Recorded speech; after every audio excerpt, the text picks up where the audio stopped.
Now, this is a time of year for family. For those whose family is not close, there's often a circle of friends who become a kind of surrogate family. The family, or the surrogate family, can be large or small. If it's large, you may end up with more than one gathering at this time of year. It is a gathering time of year. I mean, you may have got together with some on Christmas Day, some on Christmas Eve, some on Boxing Day, and there may be more you'll meet with on New Year's Eve. It's a gathering time of year, isn't it? It's like that.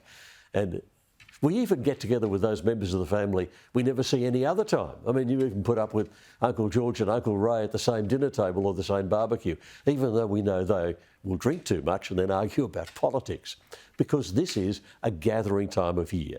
And that brings us to grandparents. And I mean both family grandparents and those older friends who play that grandparent role to your kids. Now, I'm a grandfather and I love it. All of the joy of having kids around with the burden of responsibility falling on the shoulders of the parents, not us. It's great. A couple of my grandsons are still very young, so I have the joy of being very silly with them. I mean, I've got to an age where I don't care about being dignified anymore. I just want to see them giggle. But it strikes me that when I was a boy, when I was young, and that was a while ago, my grandparents did not play that sort of role in my life. In fact, they were fairly remote. I mean, friendly, distant, but not all that interested in the little ones. The role of grandparents in Australian society seems to have changed. And the man who knows all about this is Ian Barnett, founder of the National Grandparent Movement.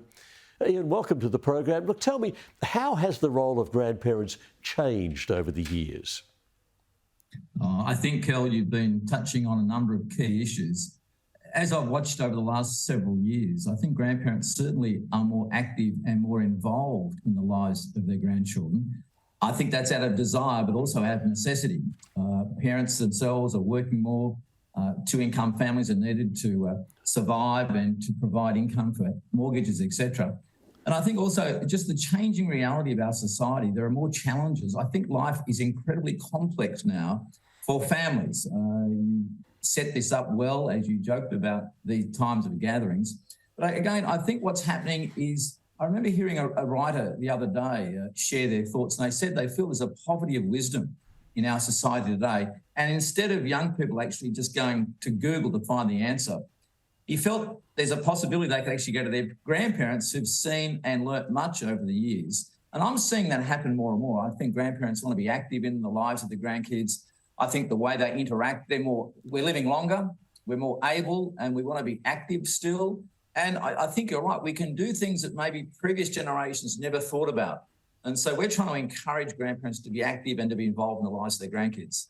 So, I mean, the way you're describing it, it seems to me you see this as a change for the better. Is it an improvement? Is it for the better?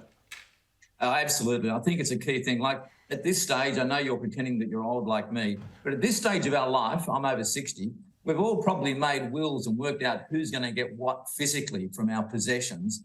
But I keep wondering, so what about moral or spiritual legacy for others? Who's passing that on to the grandkids, let alone the great-grandkids? And I think it's a profound change for the better. And what I've noticed is more grandparents want to be involved in that process. And the challenge is, who's saying that? Who's out there talking about these things? So I think it's a wonderful change for the better. I think grandparents are wanting to grab hold of that so they can be equipped and encouraged to do that, because you're right, they're having really a wonderful life with their grandkids. I'm just watching the little clip of that little one laughing. And it's wonderful to see. And I think as we keep doing this and encouraging grandparents, society, I think, has sort of left them behind a bit, because they think that once you turn even 50, you don't have a voice or anything to say, and that's not true. I think more and more grandparents want to be able to share thoughts with their grandkids, and especially I'm noticing too that grandkids possibly will share things with their grandparents they may not share with their parents, which is a growing trend. So I think it's a great change for the better. Well, when I look at the little 2-year-old, the 4-year-old, the 15-year-old, I've got to admit, Ian, I think I'd like to make a contribution to their lives. So make it a bit more specific. What are the contributions that we as grandparents can make to the lives of these kids?